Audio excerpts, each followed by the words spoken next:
Hello दोस्तों, नमस्कार, सुप्रभातम। मैं आपका दोस्त डी के व्यास एक बार पुनः व्यास एजुकेशन हब के इस प्लेटफॉर्म पर आपका हार्दिक अभिनंदन करता हूं। दोस्तों, हम इतिहास पढ़ रहे हैं और इतिहास में हमने जो पिछली क्लास थी उसमें पढ़ा था गुप्तोत्तर काल। क्या पढ़ा दोस्तों? गुप्तोत्तर काल। और गुप्तोत्तर काल के बाद में हम पढ़ेंगे 7 से 12वीं सदी का भारत, अर्थात 7वीं शताब्दी से लेकर 12वीं शताब्दी के मध्य किन किन राजवंशों ने भारत पर शासन किया और किस किस क्षेत्र पर किस किस वंश है उस वंश का शासन रहा, उसके बारे में। दोस्तों, हम बात करें 6वीं शताब्दी के बाद का जो पीरियड है उसकी, 7वीं शताब्दी के प्रारंभ में हर्ष थानेश्वर का शासक बनता है।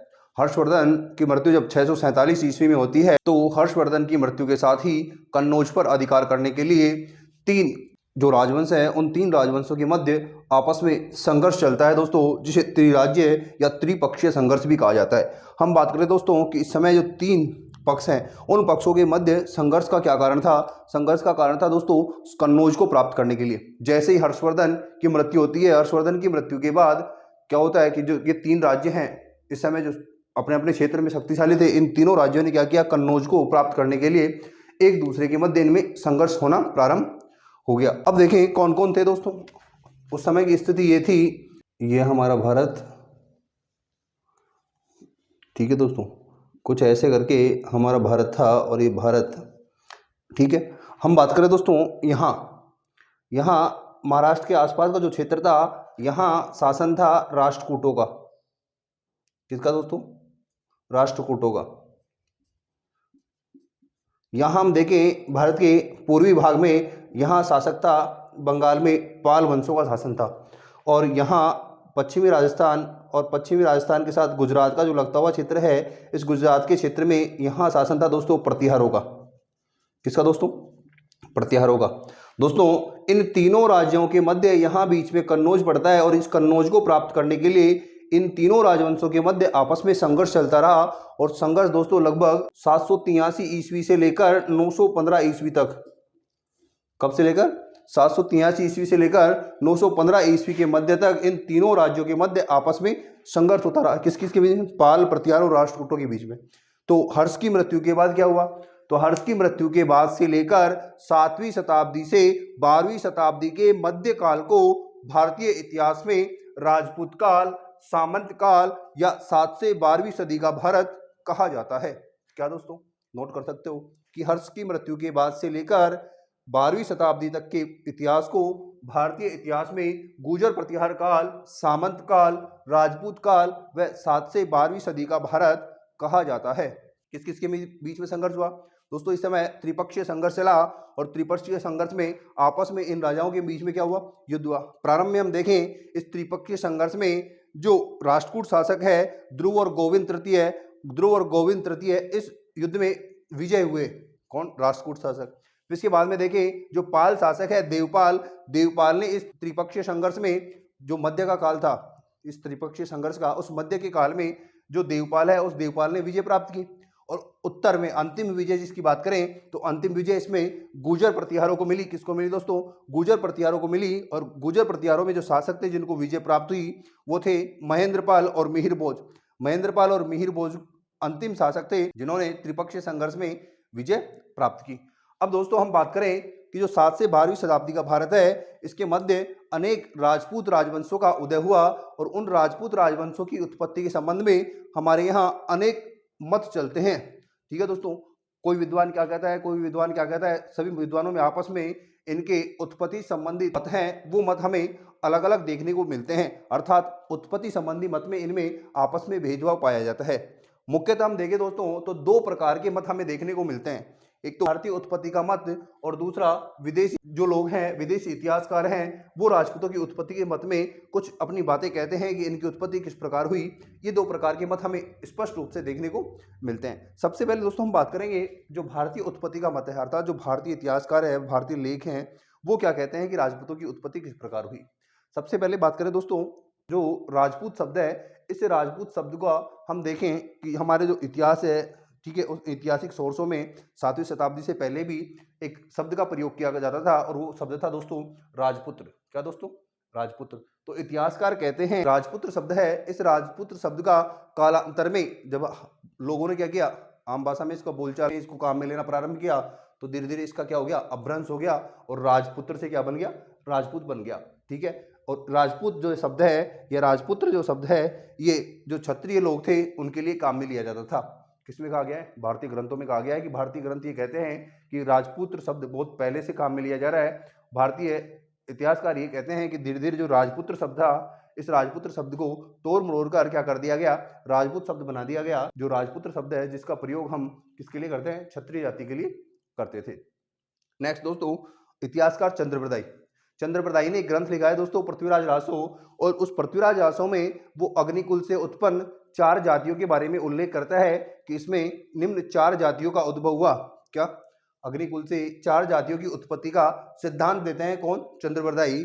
और इसमें कहते हैं कि इसमें 4 क्षत्रियों ने जन्म लिया, और वो 4 क्षत्रिय थे प्रतिहार, परमार, चौहान और चालुक्य। इन चारों क्षत्रियों की उत्पत्ति के बारे में कौन बताता है, चंद्रप्रदायी बताता है। और किस में बताता है, अपनी ग्रंथ पृथ्वीराज रासो में बताता है, और उसमें अग्निकुलीय सिद्धांत का प्रतिपादन करते हुए कहता है कि जो माउंट आबू क्षेत्र है, माउंट आबू क्षेत्र पर यहाँ यज्ञ किया गया और उस यज्ञ में 4 क्षत्रिय जातियों ने जन्म लिया। और 4 क्षत्रिय जातियां कौन सी थी, प्रतिहार, परमार, चौहान और चालुक्य। इन चारों जातियों ने जन्म लिया था। तो अग्निकुल से उत्पन्न कौन बताता है, चंद्रप्रदायी बताता है। जबकि भारतीय ग्रंथ क्या कहते हैं कि जो राजपुत्र शब्द है उसका अपभ्रंश राजपूत शब्द है।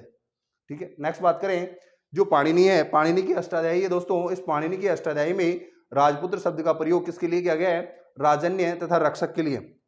राजन्य से तात्पर्य है दोस्तों, तो राज्य की रक्षा करता है उसके लिए राजपुत्र शब्द का प्रयोग किया गया था। किसके लिए, जो राज्य की रक्षा करता है उसके लिए राजपूत शब्द का प्रयोग किया गया था। तो कहता है राजपुत्र शब्द का जो प्रयोग है पाणिनि में किस प्रकार से किया गया है, राजन्य और रक्षक के रूप में किया गया है। अब दोस्तों जोधपुर से एक अभिलेख प्राप्त हुआ है जिसे कहते हैं हम घड़ियाला लेख। घड़ियाला लेख में जो प्रतिहार है, प्रतिहारों के जो मूल पुरुष है, उस मूल पुरुष को ब्राह्मण गोत्रीय बताया है। क्या बताया, ब्राह्मण गोत्रीय। तो हमने तो यहाँ देखा कि मत चंद्रप्रदायी का जो अग्निकुलीय सिद्धांत है वो तो कुछ अलग ही कह रहा है। वो कह रहा है कि किससे, अग्नि से उत्पन्न हुए हैं प्रतिहार। जबकि जो घड़ियाला लेख है ये कहता है कि जो इसका मूल पुरुष है वो मूल पुरुष कौन था, ब्राह्मण था। कौन था, ब्राह्मण था। तो आपस में ये मतभेद हमें देखने को मिलता है। नेक्स्ट देखें तो जो बिजोलिया लेख है उसमें चौहान शासक सामंतराज, कौन, चौहान शासक सामंतराज को विप्र गोत्रीय अर्थात ब्राह्मण बताते हैं। कौन, बिजोलिया लेख। जो सांबर से प्राप्त हुआ है बिजोलिया लेख, उस बिजोलिया लेख से क्या पता चलता है कि जो सामंतराज है वो सामंतराज कौन से गोत्र का था, विप्र गोत्र का अर्थात ब्राह्मण था। तो यहाँ पे मतभेद दिखाई दे रहा है। ठीक है, तो चौहानों को हमने देखा यहाँ क्या कहते हैं, कुछ कह रहे हैं कि ये राजपुत्र से अपभ्रंशित हुआ शब्द है, कुछ कह रहे हैं अग्निकुल से जन्मा हुआ है, कुछ कहते हैं ये तो ब्राह्मण थे।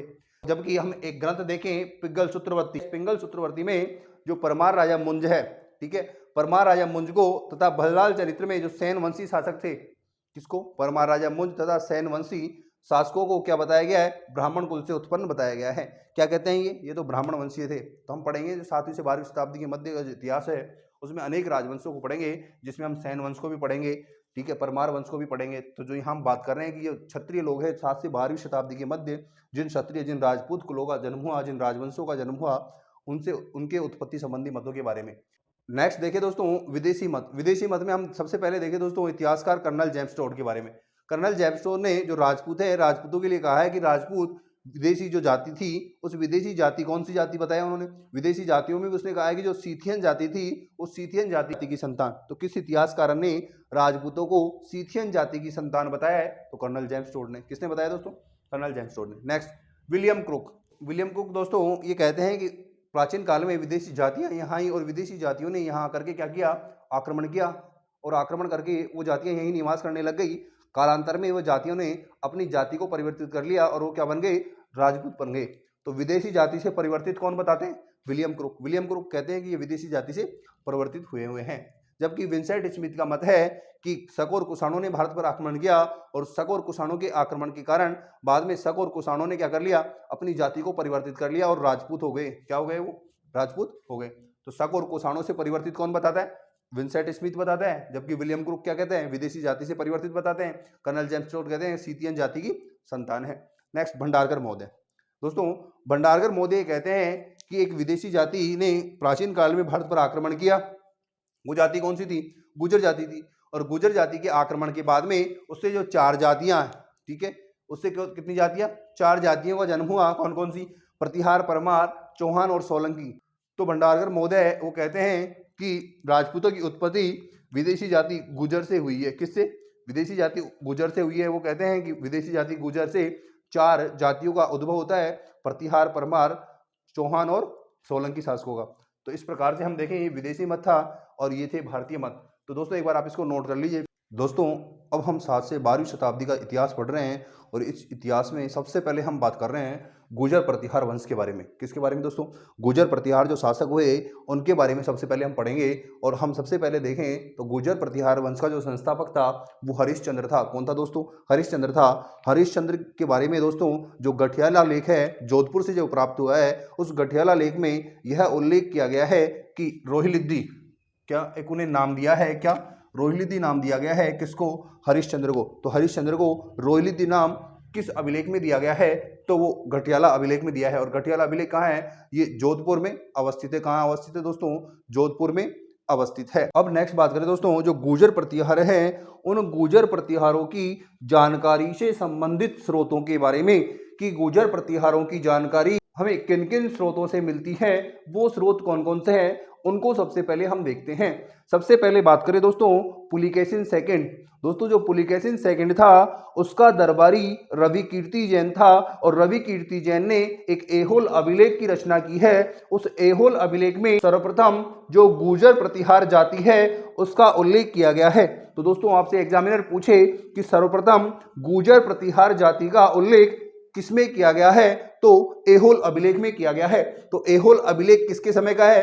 पुलिकेशिन सेकंड के काल का है और इसकी रचना पुलिकेशिन सेकंड के दरबारी रवि कीर्ति जैन ने की। किसने दोस्तों? रवि कीर्ति जैन ने। नेक्स्ट दोस्तों हर्ष के काल में एक चीनी यात्री हैंसांग भारत आया और लगभग 629 से 645 ईस्वी तक वह भारत में रहा। कब से कब तक? 629 से 645 ईस्वी तक वह भारत में रहा। लगभग इन 16 वर्षों में उसने अनेक जगह भ्रमण किया। इस दौरान वह गुर्जर प्रतिहारों के क्षेत्र अर्थात भीनमाल के आसपास भी आता है। कहाँ आता है? भीनमाल के आसपास आता है। और जो गुर्जर प्रतिहारों का क्षेत्र है उस गुर्जर प्रतिहारों के क्षेत्र को कुचेलो कहता है। क्या कहता है? कुचेलो कहता है। तो गुर्जर प्रतिहारों के क्षेत्र को कुचेलो किसने कहा? हैंसांग ने। किसने कहा दोस्तों? हैंसांग। हैंसांग ने दोस्तों जो इनकी राजधानी थी भीनमाल, गुर्जर प्रतिहारों की राजधानी भीनमाल थी, उस भीनमाल को पीलोमोलो कहा है। तो भीनमाल का प्राचीन नाम पीलोमोलो किसने कहा? हैंसांग ने। तो पीलोमोलो किसे कहते हैं? भीनमाल को भी कहते थे। तो देखो दोस्तों क्या हैंसांग आया, हैंसांग ने गुर्जर प्रतिहारों का जो क्षेत्र है उसको कुचेलो कहा और उसकी राजधानी को क्या कहा? पीलोमोलो कहा। तो एग्जामिनर पूछ लेता है कि हैंसांग ने गुर्जर प्रतिहारों की राजधानी के लिए निम्न में से कौन सा नाम प्रयोग में लिया? तो कौन सा लिया? पीलोमोलो। ठीक है। गुर्जर प्रतिहारों की जो क्षेत्र है उस क्षेत्र के लिए हैंसांग ने कौन सा शब्द प्रयोग में लिया? तो कुचेलो। कौन सा? कुचेलो। अब नेक्स्ट बात करें दोस्तों जो मिहिर भोज था गुर्जर प्रतिहार शासक, उस मिहिर भोज का जो ग्वालियर अभिलेख है उस ग्वालियर अभिलेख से भी हमें गुर्जर प्रतिहार वंश के बारे में जानकारी मिलती है। किससे? मिहिर भोज के ग्वालियर अभिलेख से भी गुर्जर प्रतिहारों के बारे में जानकारी मिलती है। दोस्तों गुर्जर प्रतिहारों को जानकारी प्रदान करने का सर्वश्रेष्ठ अगर कोई सोर्स है तो ग्वालियर अभिलेख है। ग्वालियर अभिलेख में ही गुर्जर प्रतिहारों के बारे में सर्वाधिक जानकारी हमें मिलती है। नेक्स्ट बात करें दोस्तों इस काल का एक दरबारी कवि था और दरबारी कवि था दोस्तों किसका? महेंद्रपाल का और महिपाल प्रथम का। जो गुर्जर प्रतिहार शासक थे महेंद्रपाल और महिपाल प्रथम, उनका दरबारी कवि राजशेखर था और राजशेखर ने इस काल में बहुत सारी ग्रंथों की रचना की। उन ग्रंथों में प्रमुख हम देखें काव्य मीमांसा। कौन सी दोस्तों? काव्य मीमांसा, कर्पूर मंजरी, विद्वशाल भंजिका, बाल रामायण, भुवन कोश। दोस्तों ये इसके ग्रंथ हैं। इन ग्रंथों से भी हमें गुर्जर प्रतिहार वंश के बारे में जानकारी मिलती है। किनसे दोस्तों? जो राजशेखर है किसके दरबारी कवि था? महेंद्रपाल और उसका पुत्र था महिपाल प्रथम, उसका दरबारी कवि था। प्रारंभ में उस महेंद्रपाल का शासन था, महेंद्रपाल के शासन में वो दरबारी कवि था। उसके बाद उसका पुत्र महिपाल प्रथम शासक बना और उसके काल में भी क्या था? वो दरबारी कवि था और उसने बहुत सारे ग्रंथों की रचना की जिसमें काव्य मीमांसा, कर्पूर मंजरी, विद्वशाल भंजिका, बाल रामायण, भुवन कोश, ये क्या है? ये सब ऐसे ग्रंथ हैं जिनसे हमें गुर्जर प्रतिहार वंश के बारे में जानकारी मिलती है। इसके अलावा दोस्तों नेक्स्ट बात करें जैन कवि चंद्रप्रभ सूरी। कौन? जैन कवि चंद्रप्रभ सूरी ने एक ग्रंथ लिखा है और ग्रंथ का नाम है प्रभावक प्रशस्ति। क्या नाम है दोस्तों? प्रभावक प्रशस्ति। उस प्रभावक प्रशस्ति से गुर्जर प्रतिहार शासक नागभट्ट सेकंड के बारे में जानकारी मिलती है। किससे दोस्तों? जो चंद्रप्रभ सूरि है जैन विद्वान, उस जैन विद्वान चंद्रप्रभ सूरि की जो ग्रंथ है प्रभावक प्रशस्ति, उस प्रभावक प्रशस्ति में गुर्जर प्रतिहार शासक नागभट्ट सेकंड के बारे में जानकारी हमें प्राप्त होती है। नेक्स्ट, अब दोस्तों जो गुर्जर प्रतिहार थे उन गुर्जर प्रतिहारों की उत्पत्ति से संबंधित अनेक मत हमें दिखाई पड़ते हैं। दोस्तों अलग अलग विद्वानों का अलग अलग मानना है और इनकी उत्पत्ति से संबंधित आपस में मतभेद हमें दिखाई पड़ते हैं। तो कौन कौन सा विद्वान कौन कौन से मत मानता है उसके बारे में हम बात करने वाले हैं। सबसे पहले doctor R C. Majumdar, doctor Ramesh Chandra Majumdar ने गुर्जरों के लिए कहा कि जो एक गुर्जर शब्द है ये एक क्षेत्र विशेष के लिए काम में ली गई शब्दावली है, अर्थात ये एक भौगोलिक शब्दावली है जो किसी क्षेत्र के लिए काम में ली गई है। जबकि जो प्रतिहार शब्द है ये प्रतिहार शब्द का तात्पर्य होता है कि जो क्षेत्र है उस क्षेत्र का रक्षक, क्या उस क्षेत्र है उस क्षेत्र का रक्षक। तो जो प्रतिहार शब्द है, प्रतिहार शब्द को तो कहता है कि ये तो एक पद है जो क्या कर रहा है, उस क्षेत्र विशेष की क्या कर रहा है, रक्षा कर रहा है। तो गुर्जरों को तो क्या कहता है कि गुर्जर क्षेत्र है, वो गुर्जर क्षेत्र तो एक भौगोलिक शब्दावली है, जबकि प्रतिहार उस क्षेत्र की रक्षा करने वाले लोग हैं, तो एक पद है कि अर्थात उस क्षेत्र की रक्षा करने वाले लोगों के लिए क्या शब्द काम में लिया गया होगा, वो शब्द काम में लिया गया होगा गुर्जर प्रतिहार। कौन सा? गुर्जर प्रतिहार। नेक्स्ट बात करें दोस्तों, कैंपवेल और जैक्सन महोदय ने कहा कि जो गुर्जर प्रतिहार है ये खंजर जाति की संतान है। किसकी संतान है? खंजर जाति की संतान है। इसके अलावा नेक्स्ट बात करें सीवी वैद्य, जीएस ओझा और दशरथ शर्मा। दोस्तों सीवी वैद्य, जीएस ओझा और दशरथ शर्मा ने कहा कि जो गुर्जर प्रतिहार है ये मूल रूप से भारतीय हैं। ठीक है, तो हमने देखा कि बहुत सारे विद्वान कहते हैं कि विदेशी है। हमने पहले राजपूत जाति के उत्पत्ति संबंधी जो मत हैं उनको हमने देखा, तो उन मतों में विद्वान कहते हैं, जैसे कर्नल रेस्टोर ने कहा कि ये सीथियन जाति की संतान है। ठीक है, विलियम क्रुक ने कहा कि ये विदेशी जाति से उत्पन्न संतान है। तो इस प्रकार से इनके मत के बारे में जो सीवी वैद्य, जीएस ओझा और दशरथ शर्मा है ये कहते हैं कि ये मूल रूप से कहाँ के हैं? भारतीय हैं। हम बात करें नेक्स्ट सोर्स के बारे में, चंद्रवरदायी का पृथ्वीराज रासो। क्या है दोस्तों?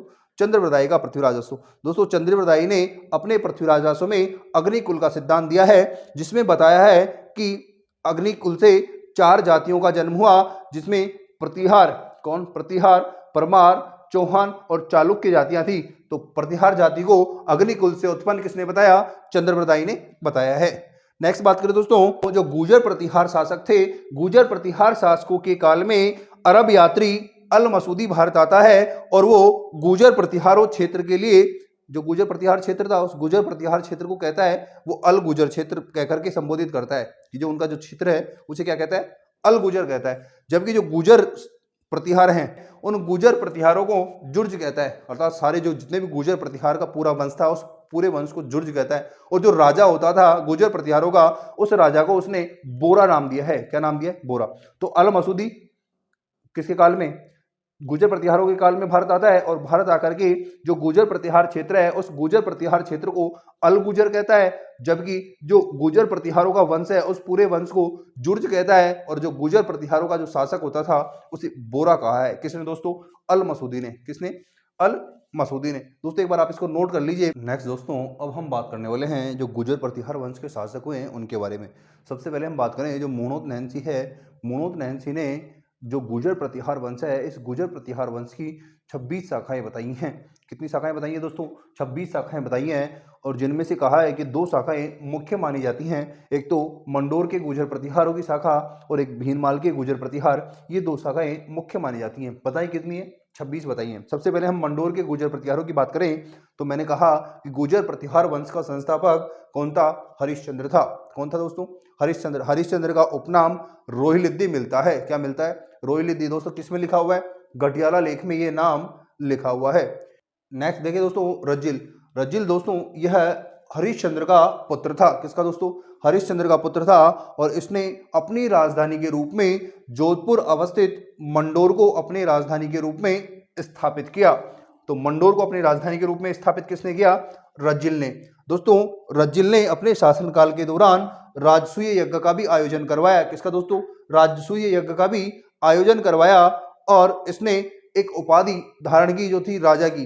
दोस्तों इसका एक दरबारी कवि था, वो था नरहरि, और नरहरि ने जो रज्जिल है उस रज्जिल को राजा की उपाधि प्रदान की। तो रज्जिल को राजा की उपाधि किसने प्रदान की? तो उसके दरबारी कवि नरहरि ने रज्जिल को राजा की उपाधि प्रदान की। नेक्स्ट शासक है दोस्तों नरभट्ट। नरभट्ट के बारे में कहा जाता है दोस्तों, यह गुरु और ब्राह्मणों का सम्मान करता था और इनकी रक्षा के लिए यह सदैव तत्पर रहता था। इसलिए नरभट्ट को, किसको दोस्तों? नरभट्ट को गुरु तथा ब्राह्मणों का संरक्षक कहा गया है। किसको? नरभट्ट को। तो गुर्जर प्रतिहार शासक नरभट्ट को क्या कहा गया है? गुरु व ब्राह्मणों का संरक्षक कहा गया है। दोस्तों चीनी यात्री हैंसांग है, वो चीनी यात्री हैंसांग नरभट्ट को पेल्लो पेल्ली कहता है। क्या कहता है? पेल्लो पेल्ली कहता है। दोस्तों पेल्लो पेल्ली से तात्पर्य है किसी प्रकार का कोई साहसिक कार्य करता है उसे हैंसांग पेल्लो पेल्ली कहता है। तो साहसिक कार्य करने वाला कौन था? नरभट्ट। तो किसने कहा साहसिक कार्य करने वाला? हैंसांग ने कहा। किसको कहा? नरभट्ट को। तो नरभट्ट को पेल्लो पोली किसने कहा? तो हैंसांग ने नरभट्ट को पेल्लो पोली कहा। पेल्लो पोली का शाब्दिक अर्थ होता है साहसिक कार्य करने वाला। क्या होता है दोस्तों? साहसिक कार्य करने वाला। अब नेक्स्ट बात करें दोस्तों मंडोर के गुर्जर प्रतिहारों के बाद में भीनमाल के गुर्जर प्रतिहारों के बारे में। दोस्तों सबसे पहले हम देखें नागभट्ट प्रथम। नागभट्ट प्रथम का कार्यकाल 730 ईस्वी से 756 ईस्वी के मध्य माना जाता है। तो नागभट्ट ने लगभग 26 वर्षों तक शासन किया और इसने जो ये गुर्जर प्रतिहार वंश है, इस गुर्जर प्रतिहार वंश की प्रतिष्ठा को आगे बढ़ाया। इसलिए नागभट्ट प्रथम को गुर्जर प्रतिहार वंश का वास्तविक संस्थापक कहा जाता है। किसे कहा जाता है दोस्तों? नागभट्ट प्रथम को गुर्जर प्रतिहार वंश का वास्तविक संस्थापक कहा जाता है, क्योंकि इसने जो गुर्जर प्रतिहारों की प्रतिष्ठा और सम्मान था इसको आगे बढ़ाने का काम किया। ठीक है, अब बात करें दोस्तों इन्होंने कौन कौन सी उपाधियां धारण की। तो नागभट्ट ने नारायण की मूर्ति का प्रतीक, कौन कौन सी उपाधियां है? नारायण की मूर्ति का प्रतीक किसे कहा गया है? नागभट्ट प्रथम को कहा गया है। नागावलोक किसे कहा गया है? वो भी नागभट्ट को कहा गया है। मलेच्छों का नाशक किसे कहा गया है दोस्तों? ये भी नागभट्ट प्रथम को कहा गया है। दोस्तों मिहिर भोज का जो ग्वालियर अभिलेख है, उस ग्वालियर अभिलेख में नागभट्ट प्रथम को मलेच्छों का नाशक कहते हैं। मलेच्छों के नाशक से तात्पर्य दोस्तों इस समय आई हुई हूण जाति को इसने पराजित किया और पराजित करने के बाद में इसने मलेच्छों के नाशक की उपाधि अर्थात मलेच्छों का नाशक जो उपाधि थी वो धारण की।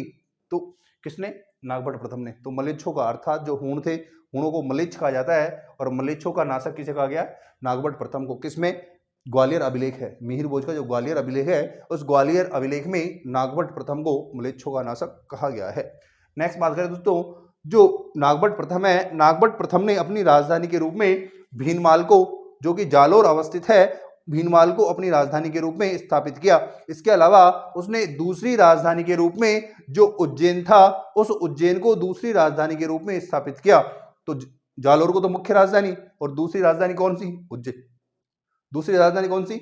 उज्जैन। उज्जैन को दूसरी राजधानी के रूप में स्थापित किसने किया? नागभट्ट प्रथम ने। नेक्स्ट देखिए दोस्तों उज्जैन। उज्जैन में नागभट्ट प्रथम ने एक यज्ञ करवाया था दोस्तों, और यज्ञ का कारण क्या था? यज्ञ का कारण यह था दोस्तों कि उसे किसी प्रकार का कोई पुत्र रत्न नहीं था और पुत्र रत्न की प्राप्ति नहीं होने के कारण उसने हिरण्य गर्भदान नामक एक यज्ञ का आयोजन उज्जैन में करवाया था। तो पुत्र रत्न की प्राप्ति के लिए हिरण्य गर्भदान नामक यज्ञ का आयोजन भी किसने करवाया? नागभट्ट प्रथम ने करवाया। दोस्तों इस यज्ञ में उसने राष्ट्रकूट शासक दंतीदुर्ग को आमंत्रित किया था। किसमें? हिरण्य गर्भदान जो यज्ञ था उसमें। किसने? नागभट्ट प्रथम ने। तो दोस्तों इस बात से हमें यह प्रतीत होता है कि इस कालखंड तक जो त्रिपक्षीय संघर्ष था उसकी शुरुआत नहीं हुई थी। कौन आ रहा है? राष्ट्रकूट शासक आ रहा है, दंतीदुर्ग। इसका मतलब यह है कि इस समय जो त्रिपक्षीय संघर्ष है उसकी शुरुआत नहीं हुई थी। तो दंतीदुर्ग कब आता है? उसके हिरण्य गर्भदान जो यज्ञ था उसके हिरण्य गर्भदान यज्ञ में कौन आता है? दंतीदुर्ग, जो कि राष्ट्रकूट शासक था। नेक्स्ट बात करें दोस्तों जो नागभट्ट प्रथम है, उस नागभट्ट प्रथम के बाद में कक्कुक और देवराज शासक बनते हैं और ये लगभग 775 ईस्वी तक शासन करते हैं। कब तक दोस्तों? 775 ईस्वी तक शासन करते हैं। जो देवराज है, देवराज के बाद इसका पुत्र वत्सराज शासक बनता है। कौन बनता है दोस्तों? वत्सराज शासक बनता है। एक बार आप इसको नोट कर लीजिए, फिर हम आगे पढ़ने वाले हैं। अब दोस्तों हम नेक्स्ट शासक के बारे में बात करें, वत्सराज। दोस्तों वत्सराज का शासनकाल 775 से 795 ईस्वी तक माना जाता है। कब से? 775 से 795 ईस्वी तक माना जाता है। और दोस्तों ये देवराज का पुत्र था। किसका दोस्तों? देवराज का पुत्र था। इसने रणहस्तिन और जयवरा की उपाधियां धारण की। किसकी दोस्तों? रणहस्तिन और जयवरा। दोस्तों जो जयवरा की उपाधि है इसे दुग्गल नामक एक ब्राह्मण ने दी थी। क्यों दी थी दोस्तों? जो वत्सराज था, ये वत्सराज वैष्णव धर्म का संरक्षक था। किसका दोस्तों? वैष्णव धर्म का संरक्षक था। अर्थात वैष्णव धर्म के संरक्षण के कारण दुग्गल नामक ब्राह्मण ने वत्सराज को जयवरा की उपाधि दी। किसकी दोस्तों? जयवरा की उपाधि दी। नेक्स्ट बात करें दोस्तों, जो वत्सराज है, इस वत्सराज के काल में त्रिपक्षीय या त्रिराज्य संघर्ष का आरंभ हो गया था। किसके काल में दोस्तों? वत्सराज के काल में। अर्थात तो अब पूछा जाए कि किस गुर्जर प्रतिहार शासक के काल में त्रिपक्षीय संघर्ष की शुरुआत हुई, तो वत्सराज के काल में त्रिपक्षीय संघर्ष की शुरुआत हुई। जिसमें दोस्तों क्या हुआ कि जो वत्सराज था, इस वत्सराज ने इस समय जो कन्नौज का शासक था इंद्रायुध, उस इंद्रायुध को पराजित कर कन्नौज पर अधिकार कर लिया। क्या कर लिया? कन्नौज पर अपना अधिकार कर लिया। नेक्स्ट वत्सराज था, इस वत्सराज ने जो मुंगेर का युद्ध हुआ, उस मुंगेर के युद्ध में बंगाल के पाल शासक धर्मपाल को पराजित किया, लेकिन उसके तुरंत बाद ही वह राष्ट्रकूट शासक ध्रुव से पराजित हो गया। किससे दोस्तों?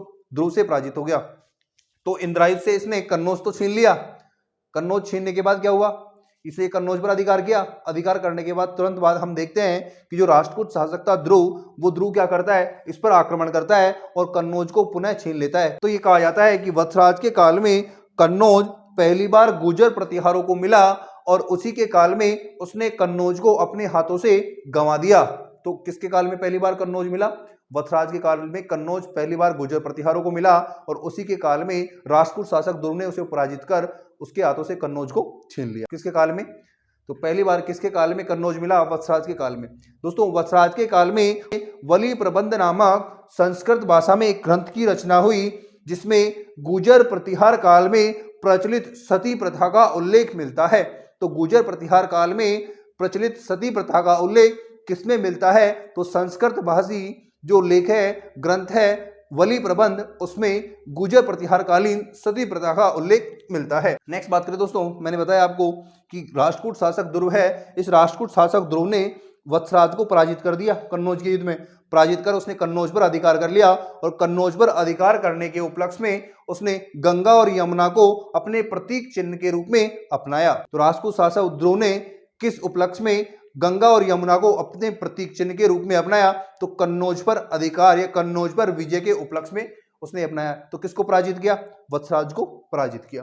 नेक्स्ट दोस्तों, वत्सराज के काल में कुवलयमाला के रचनाकार कौन? किसके? कुवलयमाला के रचनाकार उद्योतन सूरी तथा हरिवंश पुराण के रचनाकार जिनसेन सूरी। कुवलयमाला के रचनाकार उद्योतन सूरी और हरिवंश पुराण के रचनाकार जिनसेन सूरी हुए।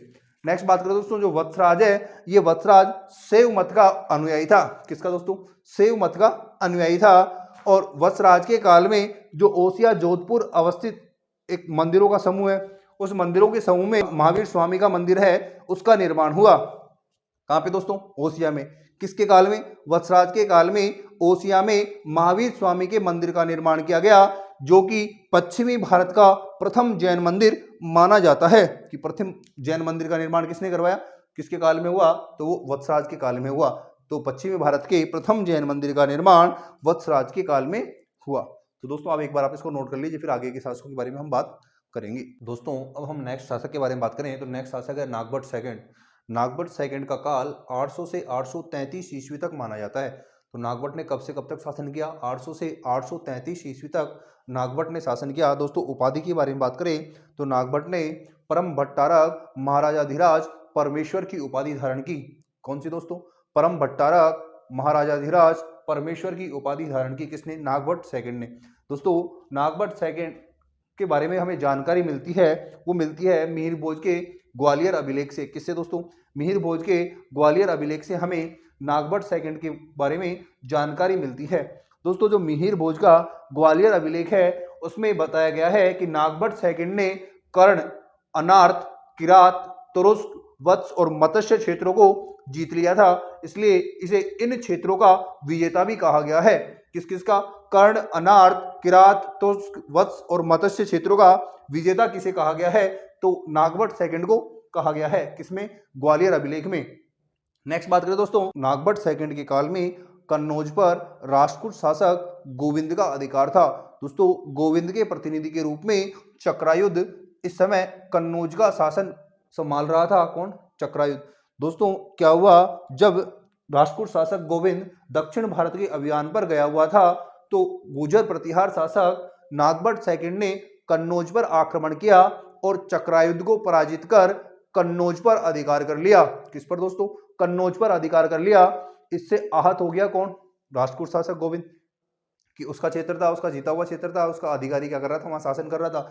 इससे आहत होकर उसने क्या किया कि जो गुर्जर प्रतिहार शासक नागभट्ट सेकंड था उस पर इतने भयंकर तरीके से आक्रमण किया और उसे बुरी तरह पराजित कर कन्नौज पर पुनः आक्रमण कर लिया। किसके ऊपर?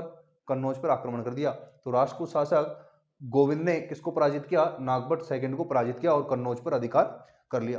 दोस्तों जो नागभट्ट सेकंड है, इस नागभट्ट सेकंड ने इस काल में जो त्रिपक्षीय संघर्ष चल रहा था, इस त्रिपक्षीय संघर्ष में जो बंगाल का शासक था धर्मपाल, उस धर्मपाल को किसने पराजित कर दिया? नागभट्ट सेकंड ने। किसने? नागभट्ट सेकंड ने पाल शासक धर्मपाल को पराजित कर दिया। नेक्स्ट बात करें दोस्तों, जो नागभट्ट सेकंड है, इस नागभट्ट सेकंड के काल में बुचकला जोधपुर में शिव पार्वती तथा विष्णु मंदिर का निर्माण हुआ।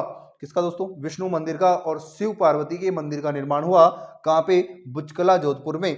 तो बुचकला जोधपुर में जो शिव और पार्वती का मंदिर है और विष्णु का मंदिर है वो प्रतिहार शासक नागभट्ट सेकंड के काल का है। किसका दोस्तों? नागभट्ट सेकंड के काल का है। दोस्तों बात करें जो नागभट्ट सेकंड है, इस नागभट्ट सेकंड ने जो अरब आक्रांता थे जो भारत पर आक्रमण कर रहे थे, उन अरब आक्रांताओं को भारत पर आक्रमण करने से रोकने में सबसे महत्वपूर्ण भूमिका निभाई थी। किसने? नागभट्ट सेकंड ने। तो अरब आक्रांताओं को रोकने में सबसे महत्वपूर्ण भूमिका किस गुर्जर प्रतिहार शासक ने निभाई? तो वो नागभट्ट सेकंड था। दोस्तों बात करें जो नागभट्ट सेकंड है, इस नागभट्ट सेकंड ने जीवित ही गंगा नदी में समाधि ले ली थी। कैसी?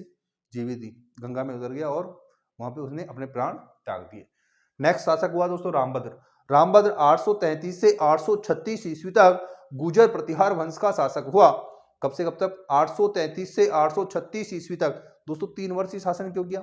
3 वर्ष शासन करने का कारण ये था दोस्तों, ये नागभट्ट सेकंड का पुत्र था और कैसा था? बिल्कुल निर्बल और ऐसा ही शासक था दोस्तों, इसको किसी प्रकार की शासन व्यवस्था का ज्ञान नहीं था।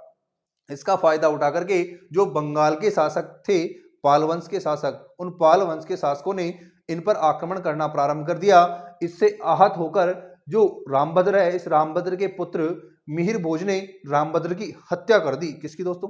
अपने पिता की हत्या कर दी। इसलिए इतिहास में मिहिर भोज को गुर्जर प्रतिहार वंश का पितृहंता कहा जाता है। तो एग्जामिनर आपसे क्वेश्चन पूछे कि गुर्जर प्रतिहार वंश का पितृहंता किसे कहा जाता है, तो मिहिर भोज को गुर्जर प्रतिहार वंश का पितृहंता कहा जाता है, क्योंकि पाल वंश का जो आक्रमण होता है उन आक्रमणों से आहत होकर मिहिर भोज ने अपने ही पिता रामभद्र की हत्या कर दी थी, क्योंकि वो एक निर्बल शासक था। नेक्स्ट दोस्तों बात करें मिहिर भोज के बारे में। 836 से 885 ईस्वी तक मिहिर भोज गुर्जर प्रतिहार वंश का शासक रहा। कब से कब तक? 836 से 885 ईस्वी तक। उपाधियों के बारे में बात करें दोस्तों तो वो है प्रभास पट्टन। तो प्रभास पट्टन की उपाधि किसने धारण की? मिहिर भोज ने। दोस्तों मिहिर भोज ने आदि वराह की उपाधि भी धारण की। आदि वराह की उपाधि इसलिए धारण की दोस्तों, इसने वैष्णव धर्म को संरक्षण प्रदान किया और वैष्णव धर्म को संरक्षण प्रदान करने के कारण आदि वराह की उपाधि इसने धारण की। इसका उल्लेख ग्वालियर अभिलेख में मिलता है। तो ग्वालियर अभिलेख ये कहता है कि मिहिर भोज क्या करता है? वैष्णव धर्म को संरक्षण प्रदान करता है और वैष्णव धर्म को संरक्षण प्रदान करने के कारण वो स्वयं को क्या कहता है? आदि वराह कहता है। नेक्स्ट दोस्तों संपूर्ण पृथ्वी का विजेता। दोस्तों बग्रमा लेक यूपी से मिला है। उस बग्रमा लेक में यह कहा गया है मिहिर भोज के लिए कि यह संपूर्ण पृथ्वी का विजेता था। तो संपूर्ण पृथ्वी का विजेता भी किसे कहा गया है? मिहिर भोज में। तो गुर्जर प्रतिहार वंश के किस शासक को संपूर्ण पृथ्वी का विजेता कहा गया है? वो मिहिर भोज है। कौन से अभिलेख से पता चलता है दोस्तों? बग्रमा लेक से पता चलता है, जो कि कहां से मिला है? यूपी से। नेक्स्ट बात करें दोस्तों बरुआ। दोस्तों जो मिहिर भोज है, इस मिहिर भोज के काल में एक अरब यात्री सुलेमान भारत आता है और सुलेमान जो मिहिर भोज है उसको बरुआ कहकर संबोधित करता है। तो मिहिर भोज को बरुआ किसने कहा? अरब यात्री सुलेमान ने। तो अरब यात्री सुलेमान किसके काल में भारत आया? मिहिर भोज के काल में भारत आया। तो एग्जामिनर क्वेश्चन पूछता है कि कौन सा अरब यात्री या कौन सा चीनी यात्री किस राजा के शासन काल में भारत आया, तो ये अपन को ध्यान रखना है। नेक्स्ट दोस्तों मिहिर भोज ने राष्ट्रकूट शासक जो कृष्ण तृतीय था, उस कृष्ण तृतीय को पराजित कर दिया। किसको? कृष्ण तृतीय को, मिहिर भोज ने। और कन्नौज और मालवा पर क्या कर लिया इसने? अपना अधिकार कर लिया। तो मिहिर भोज ने राष्ट्रकूट शासक कृष्ण तृतीय को पराजित कर कन्नौज और मालवा पर अधिकार कर लिया। दोस्तों मिहिर भोज के बारे में आगे हम पढ़ेंगे, एक बार आप इनको नोट कर लीजिए। दोस्तों अब हम मिहिर भोज के बारे में आगे बात करें तो मिहिर भोज के बारे में बात करें तो अरब यात्री था सुलेमान, वो मिहिर भोज के काल में भारत आया था। किसके काल में दोस्तों? मिहिर भोज के काल में भारत आया था। मैंने बताया कि जो अरब यात्री सुलेमान है वो भारत आया और भारत आकर के मिहिर भोज के लिए बरुआ शब्द का प्रयोग करता है। मिहिर भोज को क्या कहता है? बरुआ कहता है। दोस्तों वो भी मिहिर भोज की आलोचना भी करता है और मिहिर भोज को मुसलमानों का कट्टर दुश्मन बताता है कि मिहिर भोज मुसलमानों का कट्टर दुश्मन था। और जो मिहिर भोज है उसे सुलेमान इस्लाम की दीवार भी कहता है। किसकी दीवार? इस्लाम की दीवार तथा मुसलमानों का कट्टर दुश्मन बताता है। किसको? मिहिर भोज को। कौन? अरब यात्री सुलेमान। क्यों कहता है दोस्तों? इसलिए कहता है कि इस समय जो अरब आक्रांता जुनैद ने भारत पर आक्रमण किया और जुनैद को मिहिर भोज ने बुरी तरह पराजित कर दिया और बुरी तरह पराजित करने के बाद में मिहिर भोज ने ताजिया निकालने पर पाबंदी लगा दी। किस पर? ताजिया निकालने पर पाबंदी लगा दी। इसलिए अरब यात्री सुलेमान ने कहा कि जो मिहिर भोज है वो मुसलमानों का कट्टर दुश्मन तथा इस्लाम की दीवार है। नेक्स्ट बात करें दोस्तों, मिहिर भोज ने चांदी और सोने की मुद्राएं चलवाई, जिसमें मुद्राएं थी। उन मुद्राओं के पीछे क्या किया? इसने श्रीमद आदि वरा की उपाधि अंकित करवाई। किसकी? श्रीमद आदि वरा की उपाधि अंकित करवाई। दोस्तों मिहिर भोज के बाद में महेंद्रपाल शासक बनता है और महेंद्रपाल फर्स्ट का जो शासनकाल है वो 885 से 910 ईस्वी के मध्य रहता है। दोस्तों यह मिहिर भोज और चंद्र भट्टारिका देवी का पुत्र था। किसका? मिहिर भोज तथा चंद्र भट्टारिका देवी का पुत्र था। इसकी उपाधियों के बारे में बात करें दोस्तों तो महेंद्रपाल प्रथम ने निर्भय नरेश अर्थात जो इसका दरबारी कवि था राजशेखर ने महेंद्रपाल को निर्भय नरेश की उपाधि दी। किसकी? निर्भय नरेश की उपाधि दी। इसके अलावा रघुकुल चूड़ामणि उपाधि धारण की। इसके अलावा महेंद्रपाल ने परम भट्टारक महाराजा धीराज परमेश्वर की उपाधि भी धारण की। दोस्तों बिहार शरीफ पटना से महेंद्रपाल प्रथम के शासनकाल के चौथे वर्ष के कौन से वर्ष के दोस्तों? चौथे वर्ष के 2 अभिलेख मिले हैं। कहां से? रामगया और गुनरिया से। बिहार शरीफ पटना से महेंद्रपाल फर्स्ट के शासनकाल के चौथे वर्ष के 2 लेख मिले हैं। कहां से दोस्तों? रामगया तथा गुनरिया से। इसके अलावा महेंद्रपाल प्रथम के शासनकाल के 5वें वर्ष का एक लेख पहाड़पुर पश्चिम बंगाल से मिला है, जबकि उसके शासनकाल के 8वें और 9वें वर्ष के लेख ईट घोरी हजारीबाग से मिले हैं। कहां से मिले? 8वें और 9वें वर्ष के जो लेख हैं वो कहां से मिले? ईटखोरी हजारीबाग से मिले हैं। दोस्तों बात करें राजशेखर गुर्जर प्रतिहार शासक महेंद्रपाल फर्स्ट का दरबारी कवि था। किसका? महेंद्रपाल फर्स्ट का। दोस्तों इसने अनेक ग्रंथ और रचनाएं लिखी, जिनमें कपूर मंजरी, काव्य मीमांसा, हरविलास, विद्वशाल भज्जिका, बाल रामायण, भुवन कोश आदि प्रमुख हैं। दोस्तों महेंद्रपाल प्रथम के बाद उसका पुत्र महिपाल फर्स्ट शासक बना। उसने 914 से 943 ईस्वी तक शासन किया। दोस्तों इस कालखंड में जो गुर्जर प्रतिहार शासक है उनमें आपस में ही क्या हो गए? उत्तराधिकार को लेकर युद्ध शुरू हो गया। तो इस समय जो महिपाल प्रथम है उसके तथा भोज सेकंड के मध्य उत्तराधिकार को लेकर युद्ध हुआ, जिसमें भोज सेकंड ने चेदी नरेश कोकिल देव की सहायता से, किसकी सहायता से? कोकिल देव की सहायता से अंत में गुर्जर प्रतिहार शासक के रूप में शासन किया। बात करें दोस्तों बनारस दानपत्र में कोकिल देव के लिए कहा गया है कि कोकिल देव ने भोज सेकंड को अभयदान दिया। क्या दिया? अभयदान दिया। कि जो उत्तराधिकार का युद्ध हुआ था उस उत्तराधिकार के युद्ध में कोकिल देव, जो चेदी नरेश था कोकिल देव, उस कोकिल देव ने भोज सेकंड का साथ दिया और इसलिए जो वाराणसी दानपत्र है उसमें उल्लेख किया गया है कि जो कोकिल देव है उसके अभयदान के कारण ही भोज सेकंड राजा बना। दोस्तों नेक्स्ट बात करें जो कोकिल देव है, इस कोकिल देव के बिल्हारी लेख से यह पता चलता है कि जो भोज सेकंड है उस भोज सेकंड ने संपूर्ण पृथ्वी को जीतकर 2 कीर्ति स्तंभों का निर्माण करवाया था। कितने कीर्ति स्तंभों का? 2 कीर्ति स्तंभों का। तो बताया गया है कि उत्तर में जो कीर्ति स्तंभ था उसका नाम भोजदेव कीर्ति स्तंभ था और दक्षिण में जो कीर्ति स्तंभ स्थापित करवाया उसका नाम कृष्णराज कीर्ति स्तंभ था। क्या था दोस्तों? कृष्णराज और भोजदेव कीर्ति स्तंभ, तो उत्तर में तो भोजदेव कीर्ति स्तंभ और दक्षिण में कृष्णराज कीर्ति स्तंभ नामक 2 कीर्ति स्तंभों का निर्माण करवाया। किसमें कहा गया है?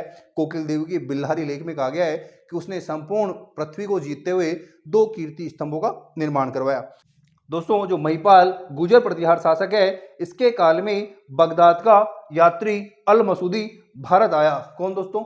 बगदाद का यात्री अल मसूदी भारत आया। कौन? अल मसूदी। महेंद्र पाल के काल में कौन आया था? सुलेमान। और महिपाल के काल में अल मसूदी। तो दोनों का ध्यान रखना, बाप के काल में तो सुलेमान और बेटे के काल में अल मसूदी। तो बाप के काल में तो आया था जो अरब यात्री था, और महिपाल के काल में आया वो बगदाद का यात्री था अल मसूदी। दोस्तों एक बार आप नोट कर लो। दोस्तों नेक्स्ट हम बात करें महिपाल की उपाधियों के बारे में, तो महिपाल की उपाधियां हैं रघुकुल मुकुटमणि और आर्यव्रत का स्वामी। किसके दोस्तों? महिपाल की उपाधियां हैं रघुकुल मुकुटमणि और आर्यव्रत का स्वामी। दोस्तों गुजर प्रतिहार शासक राज्यपाल के काल में, कालांतर में बहुत सारे गुजर प्रतिहार शासक हुए। उन गुजर प्रतिहार शासकों में राज्यपाल एक गुजर प्रतिहार शासक हुआ जिसके काल में 1018 ईस्वी में महमूद गजनवी ने कन्नौज पर आक्रमण किया और कन्नौज को अपने कब्जे में ले लिया। दोस्तों गुजर प्रतिहार शासक यशपाल गुजर प्रतिहार वंश का अंतिम शासक हुआ। कौन दोस्तों? यशपाल। तो गुजर प्रतिहार वंश का संस्थापक तो हरिश्चंद्र, जबकि वास्तविक संस्थापक नागभट्ट प्रथम, और गुजर प्रतिहार वंश का अंतिम शासक यशपाल हुआ। दोस्तों इस यशपाल को किसने? गैडवाल शासक चंद्रदेव ने पराजित कर किसकी? गैडवाल वंश की स्थापना की। कहाँ पे? कन्नौज में। ठीक है। अब दोस्तों हम पढ़ेंगे गैडवाल या राठौड़ राजवंश। कन्नौज का जो गैडवाल और राठौड़ राजवंश था उसके ऐतिहासिक सोर्स कौन कौन से हैं दोस्तों, जिनसे हमें उसके बारे में पता चलता है। सबसे पहले देखिए दोस्तों चंद्रदेव का चंद्रावली दानपत्र। दोस्तों वाराणसी से जो चंद्रदेव का चंद्रावली दानपत्र मिला है उससे हमें गैडवाल वंश के बारे में जानकारी मिलती है। इसके अलावा गोविंद चंद्र का जो लार देवरिया से एक अभिलेख प्राप्त हुआ है उससे भी हमें गैडवाल राजवंश के बारे में जानकारी मिलती है। इसके अलावा और कौन कौन से सोर्स है? गोविंद चंद्र के वाराणसी व कमोली ताम्रपत्र से। कहां से दोस्तों? गोविंद चंद्र का जो वाराणसी और कमोली ताम्रपत्र था उससे हमें गैडवाल वंश के बारे में जानकारी मिलती है। इसके अलावा चंद्रवरदाई के पृथ्वीराज रासो से भी हमें गैडवाल वंश के बारे में जानकारी मिलती है। मेरुतुंग के प्रबंध चिंतामणि से भी हमें गैडवाल या राठौड़ राजवंश के बारे में जानकारी प्राप्त होती है। अब दोस्तों कौन कौन से ऐसे शासक हुए हैं गैडवाल वंश में, उनके बारे में हम चर्चा करें। सबसे पहले बात करेंगे दोस्तों यशो विग्रह की। यशो विग्रह को गैडवाल वंश का प्रथम पुरुष तथा संस्थापक कहा जाता है। किसको दोस्तों? यशो विग्रह को। यशो विग्रह को गैडवाल वंश का प्रथम पुरुष तथा संस्थापक कहा जाता है। दोस्तों जो ये यशो विग्रह था ये कलचुरी के जो शासक थे उन कलचुरी के शासकों का एक मंत्री था। नेक्स्ट दोस्तों महीचंद्र दोस्तों यशो विग्रह का पुत्र था और इसने नृप की उपाधि धारण की थी। किसकी दोस्तों? नृप की उपाधि धारण की थी। इसके बाद देखिए दोस्तों चंद्रदेव ने 1090 से 1103 ईस्वी तक कन्नौज पर शासन किया और इसे गैडवाल वंश का वास्तविक संस्थापक कहा जाता है। तो चंद्रदेव को गैडवाल वंश का वास्तविक संस्थापक कहा जाता है। इसने दोस्तों गुजर प्रतिहार वंश के अंतिम शासक यशपाल को पराजित कर कन्नौज पर अधिकार कर लिया था। तो कब दोस्तों? 1090 ईस्वी में। नेक्स्ट बात करें दोस्तों इन्होंने कौन की उपाधि धारण की? तो परम भट्टारक महाराजाधिराज महेश्वर की उपाधि चंद्रदेव ने धारण की। इसके बाद दोस्तों इसका पुत्र मदनपाल शासक बना जो कि एक निर्बल उत्तराधिकारी था। कैसा दोस्तों? निर्बल उत्तराधिकारी था। दोस्तों मदनपाल के बाद गोविंद चंद्र शासक बना और गोविंद चंद्र मदनपाल तथा राल्ल देवी का पुत्र था। किसका दोस्तों? मदनपाल और राल्ल देवी का पुत्र था गोविचंद्र। इस वंश का सबसे शक्तिशाली और प्रसिद्ध शासक गोविचंद्र था। दोस्तों इसका लार देवरिया से एक लेख प्राप्त हुआ है जिसमें ब्राह्मणों को भूमि दान देने का उल्लेख किया गया है कि गोविंद चंद्र ने ब्राह्मणों को क्या दी थी? भूमि दान में दी थी। दोस्तों इसकी उपाधि के बारे में बात करें तो गोविंद चंद्र ने विविध विद्या विचार वाचस्पति की उपाधि धारण की। किसकी दोस्तों? विविध विद्या विचार वाचस्पति की उपाधि धारण की। किसने? गोविंद चंद्र ने। दोस्तों एक बार आप इसको नोट कर लीजिए, फिर इसके आगे जो गैडवाल वंश के शासक हैं या गोविंद चंद्र के बारे में कुछ बातें रह गई वो अपन पढ़ेंगे। दोस्तों अब हम बात कर रहे हैं नेक्स्ट गोविचंद्र के बारे में। तो गोविचंद्र का जो मंत्री था दोस्तों लक्ष्मीधर एक प्रकांड शास्त्र पंडित था। कौन था दोस्तों? प्रकांड शास्त्र पंडित था जिसने कृत्य कल्पतरु नामक एक ग्रंथ की रचना की। किसकी दोस्तों? कृत्य कल्पतरु नामक एक ग्रंथ की रचना की जिसमें 14 अध्याय हैं। दोस्तों इसमें मंत्र महिमा को महिमा मंडित किया गया है। किसको दोस्तों? मंत्र महिमा को महिमा मंडित किया गया है। इस कारण लक्ष्मीधर को मंत्र महिमा का आश्चर्य कहा जाता है। तो मंत्र महिमा का आश्चर्य किसे कहा जाता है? लक्ष्मीधर को। तो एग्जामिनर क्वेश्चन पूछता है कि कृत्य कल्पतरु के लेखक लक्ष्मीधर किस शासक के दरबारी थे? तो गोविंद चंद्र के दरबारी थे लक्ष्मीधर। ठीक है दोस्तों, बात करें गोविंद चंद्र ने दोस्तों जो बौद्ध भिक्षु शाक्य रक्षित और उसका शिष्य जो वागेश्वर रक्षित था, उन दोनों का सम्मान किया और सम्मान करते हुए उसने जो जेतवन विहार था, उस जेतवन विहार के लिए 6 गांव दान में दिए। कितने दोस्तों? 6 गांव। तो गोविंद चंद्र ने बौद्ध भिक्षु शाक्य रक्षित और उसके शिष्य वागेश्वर रक्षित को सम्मानित करते हुए जेतवन विहार के लिए 6 गांव दान में दिए। क्यों दिए दोस्तों? क्योंकि वो अपनी पत्नी, उसकी पत्नी थी कुमार देवी, उससे बहुत ज्यादा प्रभावित था। जो कुमार देवी है वो क्या थी? बौद्ध धर्म की अनुयायी थी। कौन से धर्म की दोस्तों? बौद्ध धर्म की अनुयायी थी। दोस्तों गोविंद चंद्र के बाद विजय चंद्र शासक बना और लगभग 1155 से 1169 ईस्वी तक यह गैडवाल वंश का शासक रहा। दोस्तों इसके अन्य नाम हमें ग्रंथों में देखने को मिलते हैं, वो है मल्लदेव और विजयपाल। तो विजय चंद्र के 2 अन्य नाम हमें देखने को मिलते हैं, कौन कौन से? मल्लदेव और विजयपाल। दोस्तों बात करें विजय चंद्र के बारे में, विजय चंद्र ने उत्तराधिकार के युद्ध में अपने 2 भाइयों स्फोटचंद्र और राज्यपाल को पराजित किया। उसके बाद उसने कन्नौज के गैडवाल वंश की शासन सत्ता संभाली। किसको दोस्तों? उत्तराधिकार के युद्ध में अपने 2 भाइयों स्फोटचंद्र और राज्यपाल को पराजित करते हुए उसने कन्नौज के गैडवाल वंश की शासन व्यवस्था को संभाला। किसने दोस्तों? विजय चंद्र ने। नेक्स्ट बात करें दोस्तों, विजय चंद्र के बाद हुआ शासक वो था जयचंद्र। 1170 ईस्वी से 1194 ईस्वी तक गैडवाल वंश का शासक रहा। कौन दोस्तों? जयचंद्र। जयचंद्र गैडवाल वंश का अंतिम शासक था। कौन सा शासक था दोस्तों? अंतिम शासक था। दोस्तों अब हम आगे पढ़ेंगे चौहान वंश, शाकंभरी के चौहान वंश। और चौहान वंशों में जब हम पढ़ेंगे इतिहास तो उसमें पृथ्वीराज तृतीय अर्थात जो पृथ्वीराज चौहान के नाम से प्रसिद्ध था, उस पृथ्वीराज चौहान के बारे में घटना पढ़ेंगे जिसमें जयचंद्र का नाम आता है। किसका दोस्तों? जयचंद्र का नाम आता है। दोस्तों पृथ्वीराज और जयचंद्र की पुत्री संयोगिता के मध्य प्रेम व्यवहार था। क्या था दोस्तों? प्रेम व्यवहार था। और उस प्रेम व्यवहार के कारण जयचंद्र पृथ्वीराज चौहान से चिढ़ता था। किससे? पृथ्वीराज चौहान से चिढ़ता था। और चिढ़ने के कारण इसने क्या किया? एक स्वयंवर बुलाया जिसमें पृथ्वीराज चौहान को आमंत्रित नहीं किया। अब आमंत्रित नहीं किया तो क्या हुआ? पृथ्वीराज चौहान बिना बुलाए उस स्वयंवर में आए और अपमानित करने के लिए सोचा था कि अपमानित कर दूंगा पृथ्वीराज चौहान को नहीं बुला करके, लेकिन पृथ्वीराज चौहान उस स्वयंवर में वेश बदल करके आया और उसने संयोगिता का अपहरण कर लिया। किसका? संयोगिता का अपहरण कर लिया। ऐसा कहा जाता है दोस्तों इस द्वेष के कारण, इस अपमान के कारण जयचंद्र ने जो मोहम्मद गोरी था, अरब आक्रांता, उस मोहम्मद गोरी को भारत पर आक्रमण करने के लिए आमंत्रित किया। किसने दोस्तों? जयचंद्र ने। तो जयचंद्र ने पृथ्वीराज चौहान से बदला लेने के लिए जो तुर्क आक्रांता था उसको भारत पर आक्रमण करने के लिए आमंत्रित किया। और मोहम्मद गोरी ने भारत पर 1191 और 1192 ईस्वी में लगातार 2 आक्रमण किए। ठीक है, और दोनों आक्रमणों में क्या हुआ? पहले आक्रमण में तो पृथ्वीराज चौहान विजय हो गया, दूसरे में मोहम्मद गोरी विजय हो गया, लेकिन उस आक्रमण में जयचंद्र भी नहीं अछूता रहा। जयचंद्र ने क्या? ना तो पृथ्वीराज का साथ दिया और ना मोहम्मद गोरी का साथ दिया, ये दोनों के साथ तटस्थ रहा। किसके साथ? दोनों के साथ तटस्थ रहा। पृथ्वीराज का तो साथ ही वैसे ही नहीं देता क्योंकि उसका दुश्मन था। लेकिन 1194 ईस्वी में उसी मोहम्मद गोरी ने कन्नौज पर आक्रमण करते हुए जयचंद्र को बुरी तरह पराजित कर दिया और कन्नौज पर अपना अधिकार कर लिया। किसने? मोहम्मद गोरी ने। तो क्या हुआ? ये भी उस प्रतिशोध की आग में झुलस गया कि मोहम्मद गोरी को अभी पता नहीं था कि तुर्क आक्रांता है, तो तुर्क आक्रांता किसी को बख्शेगा थोड़ी। तो इसने तो आमंत्रित दिया था कि आओ और मैं आपका साथ दूंगा और पृथ्वीराज चौहान वो ऐसे ऐसे शासक है उसको पराजित करो। लेकिन 1102 साल तक शासन करने दिया और 94 में इसने मोहम्मद गौरी ने जयचंद्र को भी क्या कर दिया? पराजित कर दिया।